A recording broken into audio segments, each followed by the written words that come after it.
Kabanata 6 hanggang Kabanata 10 ng Rise to Power ni Harvey York. Kabanata 6. Dawn. Saglit na natigilan si Harvey. Napangiti siya pagkatapos, ito ay isang aso lamang na pinalaki ng York Enterprise. Ilang oras na lang ay mapapaalis na siya. Ina, hindi ako makikipaghiwalay. Maghiwalay man tayo, wala sa iyo ito. Nakikiusap ako na huwag kang makialam sa ating mga gawain. Tumawa si Harvey at sinabi ang linyang ito bago sumakay sa kanyang pinakamamahal na electric bicycle at umalis. Harvey, wala ka lang. Nanginginig sa galit si Lillian. Muntik na niyang mabangga si Harvey ng sasakyan niya. Gayunpaman, napigilan lamang niya ang kanyang galit at mabilis na umalis pagkatapos makita ang mga taong nakapaligid sa kanila. Naglakad si Mandy papunta sa front desk ng kumpanya sa oras ng negosyo. Nakita niya tuloy ang dalawang babae na nagtatawanan habang may sinasabi at maraming empleyado ang nanunood. Loser ang asawa ni Miss Zimmer. Sinabi niya na bibigyan niya siya ng mga rosas mula sa Prague. How dare he say that? Hindi ba niya tinignan ang sarili niya sa salamin? Not to mention na nakasakay siya ng electric bicycle, pati tsinelas niya ay sira. Ang isang tulad niya ay dapat pumunta at humingi ng pagkain sa halip. Oo, hindi ko alam kung bakit makakahanap si Miss Zimmer ng ganoong talo. Kung hindi siya talunan, hindi siya magiging manugang na manatili sa bahay. Kung ako yun, matagal ko na siyang hiniwalayan. Napakaraming nanliligaw kay Miss Zimmer dyan. Natahimik si Mandy. Ikaw, nakagat ni Mandy ang mapupulang labi at namumula ang mukha na parang nilalagnat nang marinig ang komentong ito. Hiyang-hiya siya.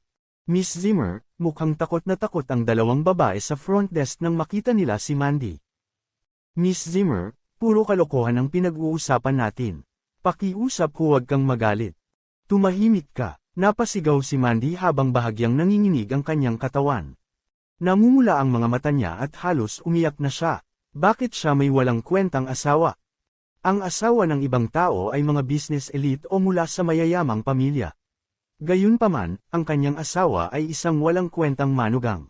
Hindi lang siya hindi niya nagawang protektahan, palagi niya itong ginagawang kahihiyan sa harap ng iba. Sa oras na ito, tumunog ang telepono sa front desk. Sinagot ng takot na babae ang telepono at mahinang sinabi, Miss Zimmer, sinabi ng security na pinadalhan ka ng isang kumpanya ng logistic ng isang truck ng mga kalakal. Papasukin ba natin sila? Para sa akin, saglit na natigilan si Mandy. Wala siyang binili, pero tumango pa rin siya. Agad niyang nakita ang isang gwapo at elite na lalaki na nakasuot ng suit na pumasok. Magalang niyang sinabi, ikaw ba, Miss Zimmer? Ito ay isang pandaigdigang express delivery service na isinasagawa ng aming kumpanya. Ipinadala ito mula sa Prague. Pakipirmahan ito. Prague. Nagulat si Mandy sa pagpirma ng kontrata. Habang winuwagayway ng gwapong lalaki ang kanyang kamay, maingat na dinala ng ilang porter ang isang napakagandang high-end na wooden box at inilagay ito sa lobby. Ang tuktok ng kahon ay natatakpan ng mga makintab na kristal na nasilaw sa ilalim ng liwanag. Nanlaki ang mata ng lahat ng empleyado. Wow! Galing ba ito sa Prague? At ang kahon na ito ay napakaganda, ano ang nasa loob nito? Miss Zimmer, maaari mo bang buksan ito at tingnan natin? Karamihan sa mga babaeng empleyado sa mga kumpanya ng advertising. Sa sandaling ito, ang lahat ng mga empleyado ay inaabangan ito na may mabituing mga mata. Bagamat naguguluhan si Mandy, sinenyasan niya ang lalaki na buksan ang kahon na gawa sa kahoy matapos makitang tuwang-tuwa ang lahat. Gayunpaman, sa susunod na segundo, ang lahat ay tulala at tumahimik ng ilang minuto. Ito ay isang rosas mula sa Prague. Sigurado ka ba? Hindi ba't sinabi ng balita na may bumaba sa Prague Rose Production ngayong taon? Magkano ito? Nakita ng gwapong lalaki na tuwang-tuwa ang mga babae. Ngumiti siya tapos tinuro yung bouquet of roses. Sabi niya, Miss Zimmer, hayaan mo akong magpakilala sa iyo. Ito ay rosas mula sa Prague. Dapat mong malaman na ito ang pinakamahusay na koleksyon ng mga rosas ng taon. Ngunit, hindi ito ang pinakamahalagang bagay, tingnan mo rito. Itinuro ng gwapong lalaki ang gitna ng isang malaking bouquet ng rosas, kung saan may maliit na rosas na kasing laki ng brooch. Gayunpaman, kung titingnang mabuti, makikita mo na ito ay hindi isang rosas, sa halip, ito ay nagkalat ng mga diamante at hiyas na may iba't ibang kulay. Puso ng Prague, Nagulat si Mandy. Pakiramdam niya na nanaginip siya. Ang puso ng Prague ay idinisenyo at nililok ng ilan sa mga pinakatanyag na art master sa kasaysayan ng Prague. Ito ay nag-iisa sa mundo. Napakakakaiba. Bukod dito, ito ay isang simbolo ng Prague. Bagamat napakahalaga, hindi ito kailanman naibenta. Hindi niya akalain na may magpapadala nito sa kanya ngayon. Wow! Sino ang nagpadala nito sa iyo? Miss Zimmer, ito ay dapat ibigay ng iyong admirer. This is generosity. Pwede ba itong ipadala ni Master Xander? Hindi mo ba pinalampas ang walang kabuluhang husband na si Zimmer na nagsabi rin na gusto niyang bigyan siya ng mga rosas mula sa Prague? Paano niya nabibili ang mga rosas na iyon? Kahit ibenta niya ang sarili niya, hindi niya pa rin kaya. Natigilan si Mandy. Sino ang magbibigay sa kanya ng mga rosas at ang puso ng Prague? Walang inisip si Mandy tungkol kay Harvey, dahil alam niya ang tungkol sa sitwasyong pinansyal nito ang pinakamahusay. Karaniwang binibigyan niya siya ng baon. Ni hindi niya kayang bumili ng isang regular na rosas, lalo pa ang isang rosas mula sa Prague. Malamang hindi niya ito kakayanin. Maaaring ito ay, ipinadala ba ito ni Don? Napuno ng kakaibang emosyon ang puso ni Mandy nang maisip niya ito, medyo gumagalaw ngunit medyo nahihiya. Mula sa Niemhi, mula sa Platinum Hotel. Itinuturing din ng hotel na ito bilang isang sikat na lugar para sa entertainment destination sa Niemhi at hindi mababa ang gastos. Ito ay pinaniniwalaan na ang mga taong pumupunta dito ay sikat at may malaking impluensya. Sa makatuwid, maraming mga luxury car ang nakapark sa gate sa harap ng hotel. Sa pagkakataong ito, ginanap ang Harvey College reunion party sa lokasyong ito. Bahagyang nagham si Harvey at ipinarada ang kanyang electric bike sa parking lot sa may gate. Kahit mayaman na siya, nostalgic siyang tao. Ang electric bike na ito ay kasama niya sa mga ups and downs sa loob ng 3 taon. Hindi niya kayang iwan siya. Biglang may nakabibinging busina mula sa likod bago niya maayos na ipinarada ang kanyang electric bicycle. Bobo ka ba? Isa ka bang delivery guy o waiter? Hindi mo ba alam ang rules? How dare you occupy the parking lot with that sirang electric bike? Nababaliw ka na ba? Ang Audi A4 ay huminto sa likod ni Harvey. Iniangat ng isang lalaki ang ulo, tinuro siya, at sumigaw. Hindi sinasadyang lumingon si Harvey. Sandaling natigilan ang dalawa. Lider ng klase. Nag-react si Harvey. Ang taong ito ay isang kaklase mula sa kolehiyo na naging pangulo ng klase sa loob ng ilang taon. Edited by Viper. Kabanata 7. Ikaw si Harvey. Napatingin si Howard Stone kay Harvey na may pagdududa. Saglit siyang ngumisi, ipinarada ang kanyang sasakyan, at dumiretso sa hotel. Sobrang awkward ng pakiramdam ni Harvey. Hindi niya inaasahan na hindi siya papansinin ni Howard nang kausapin siya nito. Magkasunod na pumasok ang dalawa sa private room. Lahat ng mga kaklase ay naroon sa oras na ito. Napalingon ang lahat nang bumukas ang pinto. Di ba ito ang class president? Ang presidente ng klase ay naging matagumpay din. Ang pogi, may nanunuya. Sa katunayan, si Howard ay nakasuot ng suit jacket at isang pares ng leather na sapatos, kasama ang kanyang Audi keys na nakasabit sa kanyang baywang. Napakagwapo niya sa mga sandaling iyon. Agad namang may nakapansin kay Harvey na naglalakad sa likod ni Howard. Kahit na hindi bagay sa kanya ang suit, ito ay isang maganda, high-end, kilalang brand. Nakita ito ng isang kaklase at napangiti. Harvey, mukhang ayos ka rin. Halika, ang dalawang pangunahing upuan na ito ay nakalaan para sa iyo at sa pangulo ng klase. Sumulyap si Howard kay Harvey at ngumisi. Umiling siya at walang sinabi. Hindi niya ibinunyag ang katotohanan na nakasakay si Harvey ng electric bicycle. Sagot ni Harvey pero walang pakialam sa upuan. Sa halip, laminggalinga siya sa paligid. Walang masyadong magagandang babae sa klase noong mga oras na iyon. Gayunpaman, napakaganda pa rin ni Wendy. Nararapat siyang maging isang diyosa. Nakasuot ng business attire si Wendy. Ang kanyang perpektong katawan ay ipinakita na ganap na walang kamali-mali, tulad ng isang hinog na peach. Ito ay napakatukso at kaakit-akit. Kahit na ang cool na Howard ay binibigyang pansin si Wendy sa oras na ito. Napahanga siya. Lumapit siya, ngumiti, at sinabing, "Oh, so you are our goddess. Matagal na kitang hindi nakikita. Bakit hindi mo ako nakilala o kinontak? So, saan ka nagtatrabaho ngayon?" Nahihiyang ngumiti si Wendy at mahinang sinabi, hindi ako maganda tulad mo. Nagda-drive ka pa ng Audi. Naningkit ang mga mata ni Howard nang marinig iyon. Mukhang may chance siya. Mukhang nagustuhan ng Diyosa ang Audi na binili niya sa pamamagitan ng installment loan. Magsasalita pa lang sana siya, nakangiti na ang mga babae sa tabi niya at nagsasabing, Class rep, huwag kang magpapaloko kay Wendy. Siya na ngayon ang administrative manager ng pinakamalaking kumpanya ng pamumuhunan sa New York Enterprise. Malapit na raw siyang ma-promote sa general manager at siya na ang mamumuno. Wow! Lahat ay namangha. Alam nila kung gaano kalakas ang York Enterprise. Maraming mga kumpanya at mga individual na nagtatrabaho sa sarili ang pinondohan nila. Bagamat ang kumpanyang ito ay hindi gumagawa ng pisikal na negosyo, ang impluwensya nito ay umaabot sa lahat ng antas ng pamumuhay. Kung magiging general manager si Wendy sa murang edad, magkakaroon siya ng ganap na kapangyarihan. Kung sino man ang nakahabol sa kanya, hindi lamang siya magkakaroon ng kagandahan kundi pati na rin ng maraming mapagkukunan. Ang mga benepisyo ay hindi maisip. Bukod dito, napakaganda ng babaeng ito na hindi gaanong kahanga-hanga kaysa sa ilang A-listed female star. Nahiya naman ang mga tao sa private room at hindi napigil ang malunok. Si Harvey ay hindi gaanong interesado kay Wendy noong una, ngunit naging interesado siya nang marinig niya ang tungkol sa York Enterprise. Pagkatapos ng lahat, ito ay kanya ngayon. Sa madaling salita, si Wendy ang kanyang nasasakupan.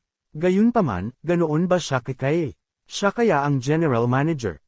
Ngumiti si Harvey at lumapit sa isiping ito. Umupo siya sa tabi ni Wendy at handang makipag-usap dito. Ngumiti si Wendy sa una, ngunit hindi nagtagal ay sumimangot siya. Pagkatapos tumingin sa itaas at pababa, sinabi niya, Harvey, hindi ka ba maupo dito? Ah, may upuan ba ito? Tumayo siya at sinabing, hindi, ayoko lang na maupo ka sa tabi ko. Sabi ni Wendy, ang sarap magsuot ng suit. Ngunit sa palagay ko nakalimutan mo ang tungkol sa iyong sapatos. Maaari mo bang hiramin ang suit? Sa sandaling lumabas ang pahayag na ito, napansin ng maraming tao na hindi bagay sa kanya ang suit ni Harvey sa kabila ng magandang texture. Ang pinakamahalagang bagay ay nakasuot siya ng isang pares ng sandals na may ilang mga butas sa mga ito, at ang kanyang kaliwang hinlalaki ay nakalabas pa nga doon. Magulo ang style. Medyo walang magawa si Harvey. Dapat bumili ako ng isang pares ng sapatos. Ito ay lubhang hindi nararapat. Hahaha, Wendy, may eagle eyes ka. Nung una, ayoko munang pag-usapan kasi magkaklase kami dati. Gayunpaman, ang isang tao ay masyadong may tiwala sa sarili at gustong-gusto ang isang bagay na hindi karapat-dapat sa kanya. Sa tingin ko, kailangang ipaalam sa lahat ang tunay niyang kulay. Lumabas si Howard mula sa likuran at ngumiti kay Wendy. Kagagaling lang dito ng kaklase naming si Harvey sakay ng kanyang electric bike. Noong una ay naisip ko na sumasakay lang siya pansamantala sa e-bike dahil baka maabala siyang ay parada ang kanyang sasakyan. Tutal nakasuot siya ng high-class suit. Sa hindi inaasahang pagkakataon, nakalimutan niya ang kanyang sapatos. Sobrang nakakahiya. Kumilos si Howard na parang nakita niya ang kasinungalingan. Harvey, maaari bang binili mo ang suit na ito sa isang diskwento mula sa ibang lugar? And seeing you like this, I bet hindi mo pa napupunit ang label. Tara na at bumalik na tayo sa demanda pagkatapos ng reunion party ha. Akala ko hindi naman masama. Gayunpaman, parang nagpunta siya rito sakay ng electric bicycle. Nakikita ko ang susi. At saka, halatang hindi niya pinalitan ng sandals na suot niya sa mga nakaraang taon. Oo. Ang mga kaklase ay nagsimulang magtsismisan tungkol dito sa isang iglap. May mga gustong magpakitang gilas sa harap ni Diyosa Wendy. Sa sandaling ito, marahas nilang pinapuna si Harvey. Nang magpapaliwanag pa lang si Harvey, tumayo ang dati niyang kasama, si Shirley at malakas na sinabi, medyo overthinking kayo. Magkaklase kaming lahat, kahit na medyo kakaiba ang estilo, kailangan mo bang sabihin iyon? Si Shirley ay may maganda at eleganteng figure. Mukha siyang galing sa mabuti at prestihiyosong pamilya. Si Harvey ay madalas na pinipilit na kopyahin ang kanyang takdang aralin noong sila ay nasa kolehiyo. Kaya naman maganda pa rin ang relasyon nila.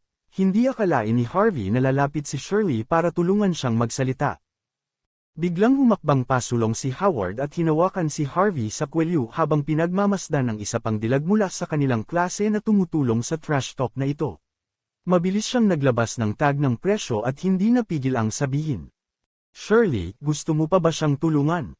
Nakita mo ito, hindi man lang niya kinuha. Ang isang piraso ay nagkakahalaga ng 10,000.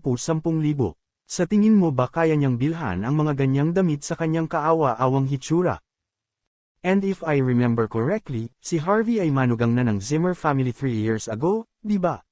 Manugang na babae na nakatira sa bahay at suot pa rin niya ang kanyang haute couture Armani suit. Hahaha. Marahil ang damit ng lalaking ito ay ninakaw lamang mula sa isang lalaki mula sa pamilyang Zimmer. Sa makatuwid, hindi ito tumutugma sa suit. Harvey, kailangan mong maging makatotohanan. Alam ng buong Niamey na ikaw ang manugang ng pamilya Zimmer. Hindi mo kailangang magpanggap sa harap namin. Magkaklase kaming lahat, bakit ka nagpapanggap? Itinaas ni Harvey ang kanyang kamay, itinulak ang kamay ni Howard, at malamig na tinitigan siya. Nakita ni Howard ang tingin ni Harvey at ngumisi, gusto mo bang sampelan ako pagkatapos kong ibunyag ang tunay mong kulay? O gusto mong sabihin sa akin na sa iyo ang mga damit? Kung mapatunayan mo, luluhod ako para sa iyo. Magsasalita na sana si Harvey nang biglang tumunog ang cellphone niya. Mabilis niyang kinuha ang isang lumang modelong telepono. Nagtawanan na ang lahat bago pa man niya masagot ang telepono. Ito ay napaka nakakatawa. Hindi ba ito ang lumang uri ng telepono na binubuo ng 3 taon ng credit sa pagtawag para sa $99? Ginagamit ni Harvey ang ganitong uri ng telepono. Paano pa siya maglalakas loob na isuot si Armani para magpakitang gilas? Nawala na ba siya sa isip niya? O naging tanga ba siya pagkatapos maging manugang na babae? Walang pakialam si Harvey sa mga reaksyon ng ibang tao ngayon. Sa halip, mabilis niyang sinagot ang telepono. Kaagad, narinig niya ang sigaw ng biyanang si Lillian mula sa kabilang dulo. Harvey, saan ka pupunta? Bakit hindi mo hinuhugasan ang mga banyo? Malas, nakalimutan niya ang tungkol dito. Walang magawa si Harvey, hindi siya dapat pumunta sa reunion party na ito. Buhay ka talagang manugang. Pinagalitan ka pa sa pagdalo sa reunion party sa pamamagitan ng tawag sa telepono. Mukhang pinagalitan siya ng kanyang biyenan at hiniling na bumalik sa paghuhugas ng banyo. Ay, sa paghiling sa isang lalaki na gawin ito, mas gugustuhin kong basagin ang aking ulo hanggang mamatay kaysa maghugas ng inidoro. Kahit na hindi ako kumita, hindi ako magiging manugang sa bahay. Kahit bugbugin mo ako hanggang mamatay, hindi ko gagawin. Ang kahirapan ay humahadlang sa ambisyon ng isang tao, hindi ko akalain na ikaw ay isang maliit na tao. Lahat ng naroon ay pinag-uusapan, maging si Shirley ay bahagyang napabuntong hininga sa puntong ito. Masama ang pakiramdam niyang makita si Harvey sa ganoong sitwasyon. Ang kanyang kapitbahayan ay nangyaring nag-recruit ng mga security guard kamakailan. Tila kailangan niyang tulungan si Harvey na magtanong tungkol sa trabaho, baka wala siyang magawa at kahit isang pares ng sapatos ay hindi niya kayang bilhin. Sige, lumabas ka lang ng mabilis hanggat maaari. Mga basura na parang hindi ka welcome dito. Tumingin sa kanya si Howard ng masama. Lumapit siya kay Wendy at ngumiti. My goddess, huwag mong hayaang masira ang mood mo dahil sa ilang mga walang utang na loob. Ang restaurant na ito ay binuksan ng isang mabuting kaibigan ng aking pinsan. Speaking of my cousin, dapat kilala mo siya. Kasalukuyan siyang nagtatrabaho sa iyong kumpanya. Ang kanyang pangalan ay Don Zander. Dapat tulungan siya ng kanyang matalik na kaibigan, ibig sabihin, bigyan siya ng mukha. Siguro maaari kong hilingin sa hotel na dalhin ang kanilang pinakamahusay na alak dito. Pinindot na niya ang service bell bago pa makasagot si Wendy. Nang dumating ang waiter, mukhang hindi siya nasisiyahan at sinabing, anong serbisyo ito? Bakit ang bagal mo? Bilasan mo at kumuha ng 2 bote ng pinakamasarap na alak ng hotel dito. Saglit na natigilan ang dalaga. But then the waiter said, Sir, medyo mahal ang best wine sa hotel namin. Takot ako. Alas, inihagis ni Howard ang mga susi ng Audi mula sa kanyang baywang papunta sa mesa. Mukhang mahirap ba tayo at hindi makabayad ng mga order? Pinsan ko si Don Zander. Alam mo ba kung sino siya? Kaibigan siya ng amo mo. Bakit hindi ka magmadaling magdala ng alak dito? Edited by Viper. Kabanata 8. Noong una ay may gustong sabihin si Harvey, ngunit nang makita niya ang gawin ni Howard, umiling siya at walang sinabi. Sa halip, pumunta siya sa tabi ni Shirley at sinabing, sabay na ba tayo? Natatakot akong magkagulo mamaya. Medyo nag-alinlangan si Shirley. Nagkaroon siya ng magandang relasyon kay Harvey hanggang sa kolehiyo, ngunit malinaw, si Howard ang pangunahing karakter ngayong gabi. Kung aalis siya ngayon, hindi ba niya sasaktan si Howard? Sa kabilang banda, nang makita ni Howard na nandoon pa rin si Harvey at nakipag-ugnay pa sa isang magandang kaklase, si Shirley, dumilim ang mukha nito. Tumingin siya sa kanya. Harvey, okay lang kung hindi ka lalabas. Ngayon gusto mo pang isama ang maganda nating kaklase. Sino ka sa tingin mo? Ikaw ba ay isang matagumpay na tao? Huwag kalimutan, isa kang manugang na nakatira sa bahay, at nahihiya kaming magkaroon ng kaklase na tulad mo. Tama iyan. Lahat ng mga kaklase namin ay napakahusay. Nakakahiya ka. Bilasan mo at lumabas ka. Si Shirley, siya ay manugang sa bahay. Hindi ka dapat malinlang sa kanya. Si Howard ang pangunahing tauhan ngayong gabi. Ang kaklase na ito ay ilang taon na sa lipunan. Hindi sila ganoon kakaya pero lahat sila ay napakahusay sa pambabala. Sa sandaling ito, lahat sila ay walang habas na ininsulto si Harvey. Kumunat ang noo ni Harvey. Kung hindi lang dahil sa takot na baka magkagulo si Shirley mamaya ay ayaw na niyang magsalita pa. Samantala, nakita ni Howard na hindi pa rin nawawala si Harvey at nakaramdam ng pagkawala ng mukha. Kumuha siya ng bank card at inihagi sa dining table. Ngumisi siya. Waiter, bill, pakiusap. Kung ang isang tao ay hindi sumuko, pagkatapos ay hahayaan ko siyang makita na hindi niya kayang bayaran ang pagkain na ito sa buong buhay niya. Napabuntong hininga ang maraming tao matapos makita ang mga galaw ni Howard. Silver card, tanging ang mga taong may higit sa 1 milyong asset ang maaaring mag-apply para dito. Hindi nila akalain na si Howard ay magkakaroon ng ganitong mga tagumpay sa murang edad. Ang mga mukha ay mapanlinlang. Sa kabilang banda, mahirap at talunan si Harvey. Paano magiging napakalaki ng agwat sa pagitan ng dalawang tao?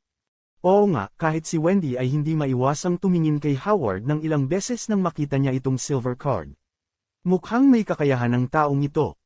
Natuwa si Howard nang makita niya ang pagsang-ayon ng mga mata ng kagandahan. Tumingin siya kay Harvey at nagpatuloy. Hindi, bigla na naman akong nagbago ng isip. Waiter, punta tayo mamayang gabi Holland. Isa para sa kanyang bahagi at ang iba ay sa akin. Mangyaring tulungan akong hatiin ang kwenta sa kalahati. Tumango ang waiter at bumaba. Masama ang loob ni Shirley para kay Harvey sa puntong ito. Hindi ba mas maganda kung umalis na siya ngayon? Ang pagkain para sa gabing ito ay tinatayang 10,000 at ang karaniwang konsumo bawat tao ay higit sa 1,000. Mababayaran kaya ni Harvey ang mga bayarin? Napabuntong hininga si Shirley habang iniisip ito. Tahimik niyang inilabas ang kanyang bank card. Kailangan niyang tumulong sa pag-aayos ng mga bayarin kay Harvey para hindi siya mapahiya.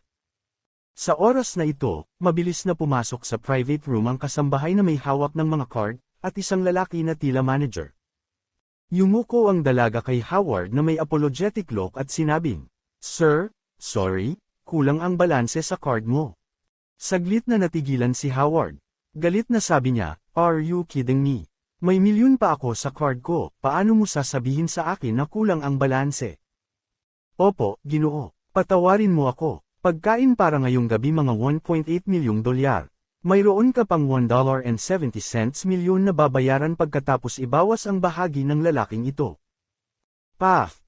Halos tumawa ng malakas si Harvey nang marinig ang numero. Parang impolite. Si Howard ay isang freak. Bagamat walang nakakaalam tungkol sa 2 bote ng alak na dinala ng dalaga, alam ito ni Harvey. Ito ang sikat na Eden 13, isang tunay na French Royal Wine, na may retail na presyo na humigit kumulang $800,000. Nag-order lang si Howard ng 2 bote, at nagkakahalaga na sila ng mahigit $1.60 milyon. Nagulat si Howard. Tinuro niya ang kasambahay at sinabing, "Are you kidding me? Wala pang 20 tao ang nandito. Paano tayo makakagastos ng halos $2 milyong? Dalhin mo dito ang manager mo. Gusto kong makita kung gaano katiwali ang iyong hotel."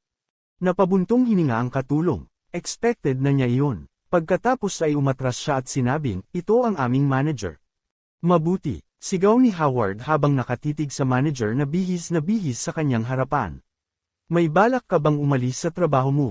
Paano magiging $100,000 ang per capita consumption? Alam mo ba kung sino ako? Pinsan ko si Don Zander."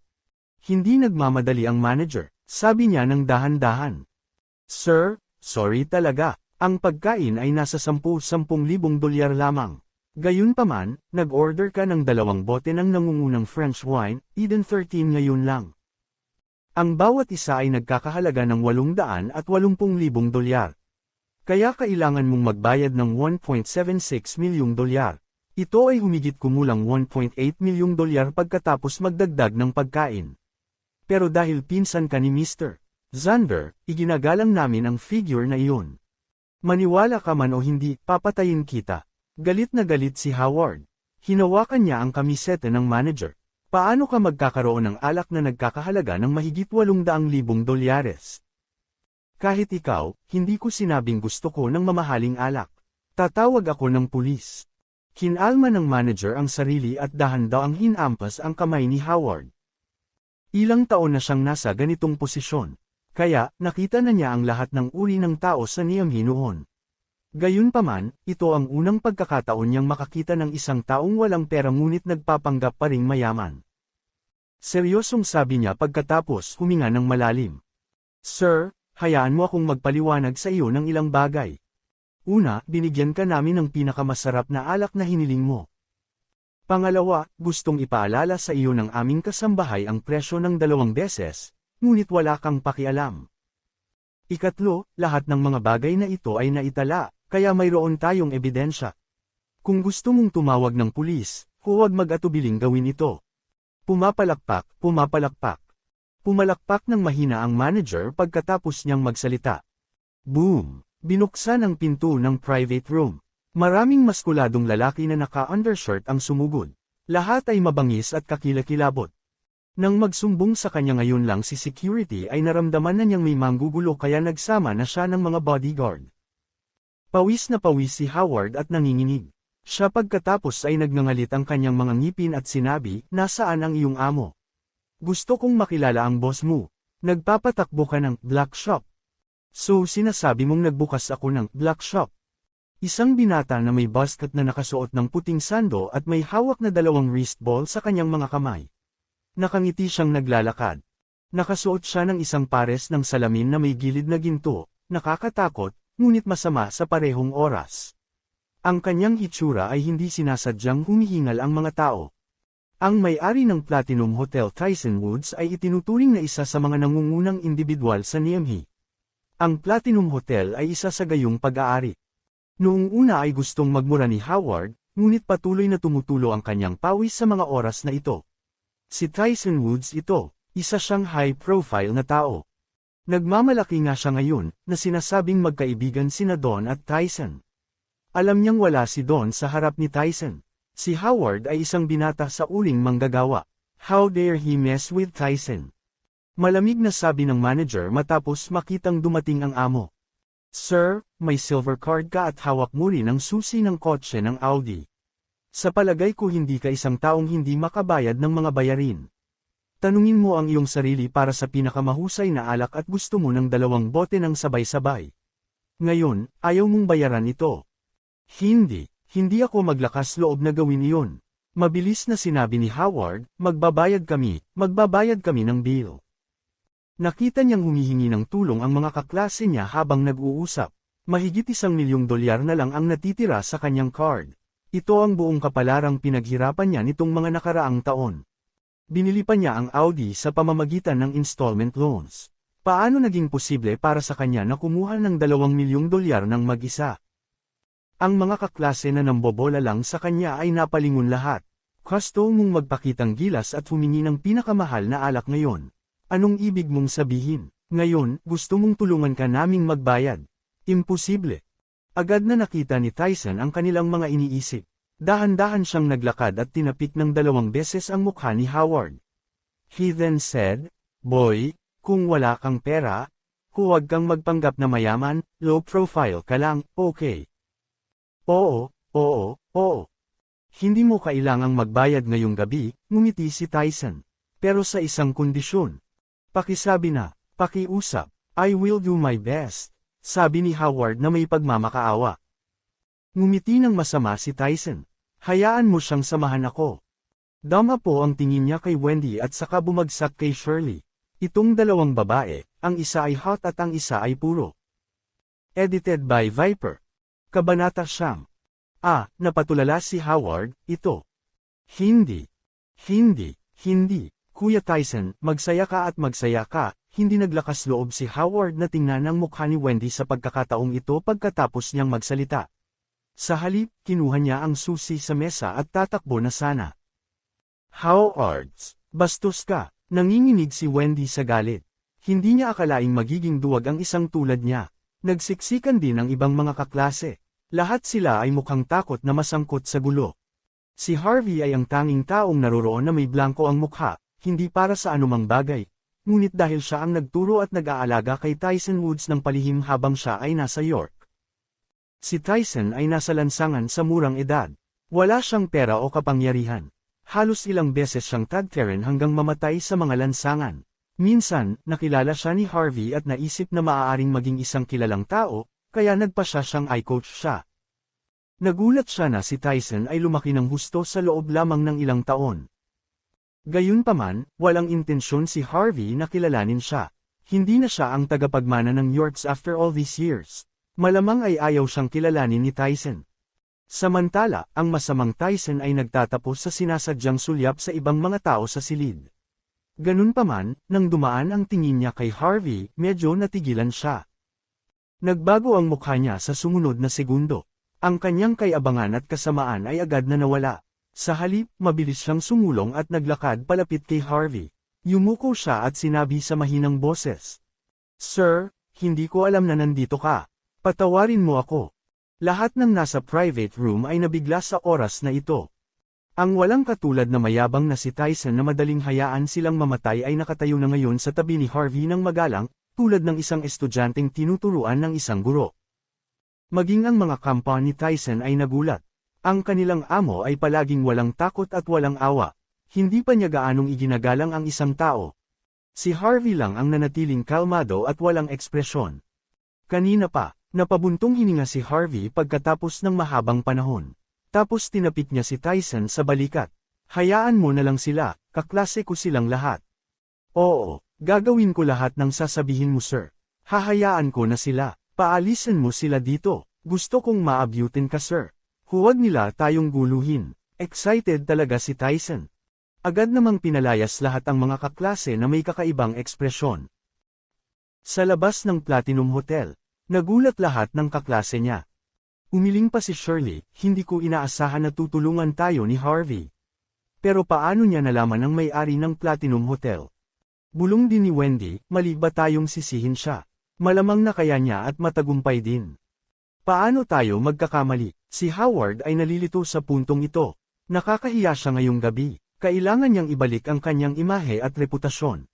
Alam ko, con man si Harvey. Matagal na siyang nakipagsabuatan sa Platinum Hotel na ito at gustong i-bully ang pera ng lahat, mapait na sabi ni Howard. Ngumuso si Shirley, kung gusto niya ng pera mo, bakit kanya pinakawalan? Iyon ay dahil alam niya na tatawag ako ng pulis. So, natakot siya. Oo, kung hindi, paano malulutas ang mga bagay ng ganoon kadali? Harvey, ikaw anak ng aso. Hindi pa tapos. Galit na galit si Howard. Nagkatinginan ang ibang mga kaklase at nakitang makatwiran. Oo, hindi pa ito tapos. Si Harvey the stay-at-home son-in-law ay binubuli pa nga niya ang mga kaklase niya. Makikita natin mamaya, sa susunod na makilala ko siya, gagawin ko. Pasaway lang sila, walang nang ahas na habulin siya at abusuhin sa oras na ito. Umalis silang lahat sa dalamhati matapos magmura at sumigaw saglit. Matapos tanggihan ng Audi ni Howard, sumakay si Wendy sa Porsche at umalis. Naiwan lamang si Howard ang gumiling ang kanyang mga ngipin. Sila Harvey at Tyson lang ang nasa private room ngayon. Tumayo si Tyson na nakayuko, ngunit dumungaw pa rin siya sa bintana at sinabi, Sir, ang mga taong ito ay walang utang na loob. Gusto mo ba ako? Kalimutan mo sila. Napangiti si Harvey at hindi ito isinapuso. Kung hindi dahil kay Shirley ngayong gabi, tumahimik na lang siya at hahayaan si Tyson na makipag-ayos sa kanila. Oo, si Tyson ay hindi nang ahas na makipagtalo. Sir, saan po kayo nagtatrabaho ngayon? Hindi kita mahanap nitong mga nakaraang taon. Malalaman mo rin sa huli. Tandaan mo, tawagin mo lang ang pangalan ko sa susunod na magkita ka. Utos ni Harvey. Muling tumunog ang lumang phone ni Harvey nang magsalita ito. Kinuha niya ang telepono at sinipat iyon. Kumunat ang noo niya at sinabing, "Shit, kailangan kong bumalik at maglinis ng bahay. Kaisen, pupunta ako sa iyo kapag libre na ako."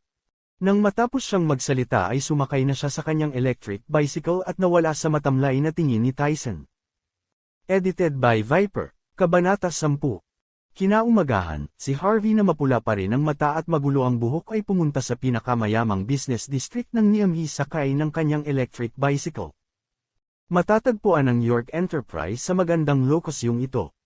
Tinawagan siya ni Jonathan kagabi at sinabing na kumpleto na niya ang mga pamamaraan ng handover para sa York Enterprise. Kung pipirmahan niya ang mga papeles ngayon, magiging kanya ang kumpanya. Medyo nag-aalala si Harvey sa problemang ito. Pagkatapos ng lahat, binili niya ang kumpanya sa halagang $10 bilyong. Kaya naman sumugod siya dito ng madaling araw na hindi kumakain ng almusal. Walang imek si Harvey nang makarating siya sa kumpanya. Hindi nakakagulat na ito ang pinakamaunlad na lugar sa Niamey. May mga mamahaling sasakyan sa lahat ng dako. Nakasakay siya sa kanyang electric bicycle dito. Kung basta-basta lang niyang ipinarada ang kanyang bisikleta, baka madala ito mamaya. Inikat niya ang paligid ng kumpanya at sa wakas ay nakahanap siya ng parking spot sa gate. Bigla siyang nakarinig ng tili ng preno pagkaparada niya ng kanyang bisikleta. Tapos may sumabog. Lumipad ang kanyang electric bike matapos mabangga ng isang Porsche. Damn it! Hindi nakaimik si Harvey. Napakamalas ng electric bike. Ang baterya ay ninakaw lamang ilang araw na ang nakalipas at ngayon ay nasagasaan ng isang Porsche. Pagkatapos ng lahat, ang Porsche ay isang marangyang kotse. May kaunting mga gasgas lamang sa Porsche. Gayunpaman, ang electric bicycle ay nasira sa likod, at imposibleng sakyan ito ngayon. Ang electric bike ay kasama ko sa loob ng 3 taon. Gustong umiyak ni Harvey. Napakapit siya sa electric bicycle na ito.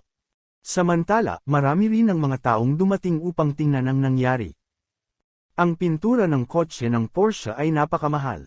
Posible bang kayang bayaran ng taong nakasakay sa electric bicycle na ito? Paano ka sumakay ng bisikleta? Isang magandang babae ang nagtulak sa pinto ng Porsche at lumabas, na nakakuha ng atensyon ng lahat. Wow! Ang mga tao sa paligid ay namangha sa kanyang kagandahan. Ang babaeng ito ay nakasuot ng magandang propesyonal na damit at naglalakad na naka-high heels. Napaka-elegante niya, parang babaeng lumabas sa isang painting. Ang ganitong kagandahan ay magiging highlight saan man siya magpunta. Wendy, napangiti si Harvey. Ito ay tulad ng isang pagkakataon. Hindi niya inaasahan na makikilala niya ang kanyang old classmate sa unang araw niya sa trabaho. Mabangga man niya ang kanyang electric bike at siya, makakalimutan niya iyon dahil dati niyang kaklase. Walang balak si Harvey na panagutin siya at handa siyang pumunta para mag-hi. Sa oras na ito, nakita ito ni Wendy. Ikaw ito, Harvey, bakit ka nandito? Kinabahan si Wendy. Binubuli ni Harvey ang isang kaklase sa Platinum Hotel kagabi. Bakit siya nandito ngayon? Sinusundan ba siya? Naparito ba siya para manlinlang ng iba? Napuno ng pagkasuklam si Wendy nang maisip niya ito. Binili niya ang Porsche na ito sa pautang at gumastos ng mahigit $700,000. Talagang pinahahalagahan niya ang kanyang kotse. Hindi niya akalain na ang taong ito ay magdadagdag pa ng ilang stroke ngayon. Hindi niya alam kung magkano ang magagastos para ayusin ito. Harvey, bakit ka gumagawa ng masama? Natuto ka pang manloko ng tao. Agresibong sabi ni Wendy. Eto, ikaw ang nakabangga sa akin, okay. Parang hindi nakaimik si Harvey. Originally I wanted to let him go kasi magkaklase kami. Paano mo nasabi na sinaktan kita? Anong nangyari? Sa oras na ito, isang medyo may edad na strongman ang mabilis na lumakad. Siya ang pinuno ng corporate security. Nagsama siya ng grupo ng mga halimaw na gwardya. Nang makita ang eksenang ito, nakilala ng pinuno ng seguridad si Wendy at mabilis na sinabi, Miss Sorrell, ano ang nangyari? May mga bali-balita na asenso si Wendy sa posisyon ng general manager. Sa makatuwid, ang pinuno ng seguridad ay sabik na makahanap ng isang pagkakataon upang mambola ang mga nakapaligid sa kanya, walang kahihiyang sumuso. Hindi mo ba nakikita? Malamig na sabi ni Wendy. Ngumiti ang pinuno ng seguridad at sinabing, Miss Sorrel, makatitiyak ka, haharapin ko ito para sa iyo. Lumapit siya kay Harvey habang nagsasalita. Sinipa niya ang electric bicycle at napasigaw. Sino ka? Hindi mo ba alam na ito ang eksklusibong paradahan ng York Enterprise? Hindi ka pinapayagang iparada ang iyong electric bicycle dito. Oh, sobrang cool, sino ang gumawa ng panuntunang ito? Malamig na sabi ni Harvey. Hindi siya nagalit noong una, ngunit nang makita niyang may sumipa sa kanyang electric bicycle, hindi niya napigilan. Sino ang gumawa nito? Siyempre, ako yun. Malamig na sabi ng pinuno ng seguridad, huwag magsalita ng kalokohan. Bayaran mo na lang ang damages at humingi ka ng tawad kay Miss Sorrel, kung hindi, ipapadala kita sa police station ngayon. Bahagyang kumunat ang noo ni Wendy sa sinabi ng security. He then said, forget it, hindi dapat madali para sa kanya. Hayaan siyang magbayad ng mga pinsala. Huwag mo siyang ipadala sa pulis. Napatingin si Harvey kay Wendy. Hindi niya inaasahan na mayroon pa pala siyang kaunting kabaitan. Gayunpaman, itinuro pa rin niya ang electric bicycle sa lupa at sinabing, idilat mo ang iyong mga mata at makakita ng malinaw. Nagpark muna ako dito. Tapos binutukan niya ako. Napakabait ko dahil hindi ko siya hiniling na bayaran ang mga pinsala ko. Sa halip, gusto mong bayaran ko ang mga pinsala. Nabaliw ka na ba? Ikaw, itinuro ng pinuno ng seguridad si Harvey. Gago ba ang taong ito? Nagpasya si Miss Sorrel na huwag tumawag ng pulis, ngunit bakit mo pa rin ipinipilit na bayaran niya ang iyong kabayaran? Sino ang magdadrive ng Porsche at i-crash ang iyong e-bike? He gritted his teeth and continued, pansinin mong mabuti. Private parking lot, ito ng kumpanya namin. Bawal mag-park ang mga tagalabas dito.